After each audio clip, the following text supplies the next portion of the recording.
Well, we knew for years.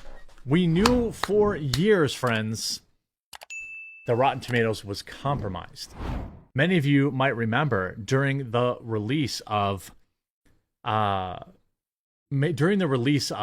Captain Marvel and during the Last Jedi, I think it was, Star Wars movie, Rotten Tomatoes was accused of manipulating review scores and outright did manipulate them for Captain Marvel, removing user reviews. They changed the complete system and then told us that the only people that would be able to leave a review would have to show proof of actually having seen the movie. And I said at the time, I actually like that. I support that. I support that as a review. I'd like to know that you're a verified customer. I think that that's good, right? But we've known for years that their review scores are, I mean, it's just so coincidental that every Disney movie has the same review scores and none of them's getting anything, anything about that. It's just, don't worry about it being, we got it fixed now. Only the real people are leaving reviews. And then you notice that the woker the movie was, you weren't seeing a lot of these 6, 7, 8%ers. Well, it turns out that Rotten Tomatoes has been being manipulated by a PR firm for over 5 years by paying critics directly. And we're going to get into that after a super quick word from this video's sponsor. Huge shout out to this video's sponsor, Galaxy Lamps. Are you looking for a cool way to add some magic to your home? Well, look no further than the Galaxy Projector 2.0. This lamp projects vibrant RGB colors and laser stars, transforming any room into a magical planetarium. You can control the projector via the app, which gives you full control over the brightness, colors, rotation, speed, on-off, scheduling, and much more. So bring some magic into your home with the Galaxy Projector 2.0. The new Galaxy Projector 2.0 is the latest and greatest way to bring the beauty of the galaxy into your home. The stunning projection system creates a realistic planetarium right in your own home with vibrant colors and beautiful stars that you can control via the app. You can enjoy the night sky anytime, anywhere. Another cool feature is it can be set up to work with both Amazon Alexa or Google Assistant. It can be used on its own without integrating to the app with its 6 different color pattern settings, 3-stand system that allows you to put it up against the wall and ceilings. And right now, if you use promo code THEQUARTERING, you'll save 15% off. Make sure you use the link in the description below or the pinned comment and promo code THEQUARTERING to pick up your Galaxy lamp today. A PR firm has been manipulating Rotten Tomatoes movie scores for over 5 years by paying critics directly. In 2018, a movie publicity company called Bunker 15 took on a new project, Ophelia, a feminist retelling of Hamlet, starring Daisy Ridley. Critics who had seen early screenings had published 13 reviews, 7 of them negative, which translated to a review score of 46% on the important aggregation site Rotten Tomatoes. A disappointing outcome for a film with prestige aspirations and a domestic distributor. But just because the tomato meter says title is rotten, scoring below 60%, it doesn't need to stay that way. Bunker 15 went to work. While most film PR companies aim to get the attention of critics from top publications, Bunker 15 takes a more bottom-up approach, recruiting obscure, often self-published critics who are nevertheless part of the pool tracked by Rotten Tomatoes. And another break from the standard practice, several critics say Bunker 15 paid them $50 or more for each review. These payments were not typically disclosed, and Rotten Tomatoes says it prohibits reviewing based on financial incentive, but we now know they did. And of course, they would take woke critics they knew they could get a positive review from, to leave reviews. In October of that year, an employee of the company emailed a prospective reviewer of Ophelia, its Sundance film, and the feeling is that it's been treated a bit harshly by some of the critics. I'm sure sky-high expectations were the culprit, so the team involved felt like it would benefit them to get more input from different critics. Quote, more input from different critics is not very subtle code, and the prospective critic wrote back to ask what would happen if he hated the film. Bunker 15 employee replied that of course journalists are free to write whatever they like, but that super nice ones, and there are more critics like this than I expected, often agreed not to publish bad reviews on their usual websites, but instead quarantine them on a smaller blog that Rotten Tomatoes never sees. Wow. I think it's a very cool thing to do if done right. The trick would help ensure Rotten Tomatoes logged positive reviews, but not the negative ones. Between October 2018 and January 2019, Rotten Tomatoes added 8 reviews to Ophelia's score. 7 were favorable. The most came from critics who have reviewed at least one other Bunker 15 movie. The writer of negative reviews says that Bunker 15 lobbied them to change it.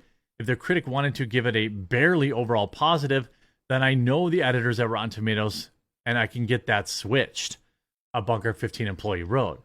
I also discovered another negative review of Ophelia film from this time was not counted by Rotten Tomatoes, by a writer whose positive reviews of other Bunker 15 films had been recorded by the aggregator. So inside of Rotten Tomatoes, they were working with this PR firm to artificially inflate review scores. This is a huge scandal. Bunker 15 films have been recorded by the hour. Ophelia climbed Tomato Reader to 62%, flipping from rotten to fresh. The next month, the distributor IFC Films announced that it had acquired Ophelia for release in the United States. Ophelia's production company, Covert Media, did not return requests for comment. Bunker 15's founder, Daniel Harlow, said, "Wow, you really are reaching there," and disagrees with the suggestion that his company buys reviews to skew Rotten Tomatoes. We have thousands of writers in our distribution list, a small handful set up for a specific where filmmakers can sponsor or pay to have them review the film. The Ophelia affair is a useful microcosm of understanding how Rotten Tomatoes, which turned 25 in August, has come to function. The site was conceived in the early days of the web as a hot or not for movies. Now it can make or break them, which implications for how films are perceived, released, marketed, and possibly even greenlit. The tomato meter may be the most important metric in entertainment, yet it's also erratic, reductive, and easily hacked. The studios didn't invent Rotten Tomatoes, and most of them don't like it, say filmmaker Paul Schrader. But the system is broken, audiences are dumber, normal people can't go through reviews like they used to. Rotten Tomatoes is something studios can game, so they do. In a recent interview, Quentin Tarantino, whose next film is reportedly called The Movie Critic, admitted that he no longer reads critics' work. "Today, I don't know anyone," he said, in a translation of his remarks that first published to French. "I'm told Manola Dargis, she's excellent, but when I ask what are 3 movies she loved and hated in the last few years, no one can answer me because they don't care." This is probably because of Rotten Tomatoes, with the helps of Yelp, Goodreads, and countless other review aggregators, have desensitized us to the opinions of individual critics. Once upon a time, Gene Siskel and Roger Ebert turned the no-budget documentary Hoop Dreams into a phenomenon using only their thumbs. But critical power like that has been replaced by collective voice for the masses. A third of U.S. adults say they check Rotten Tomatoes before going to the movies. Despite Rotten Tomatoes' reputed importance, it's worth a reminder its math stinks. Scores are calculated by classifying each review as either positive or negative and then dividing a number of positives by the total. That's the whole formula. Every review carries the exact same weight, whether it runs in a major newspaper or a Substack with a dozen subscribers. If a review straddles positive and negative, too bad. I read some positive reviews of my own film where the writer might say he doesn't think that I pull something off, but boy, is it interesting the way I don't pull it off, says Schrader, a former critic. To me, that's a good review, but it will count as a negative review on Rotten Tomatoes. There's no accounting for enthusiasm, no attempt to distinguish between extremely and slightly positive or negative reviews.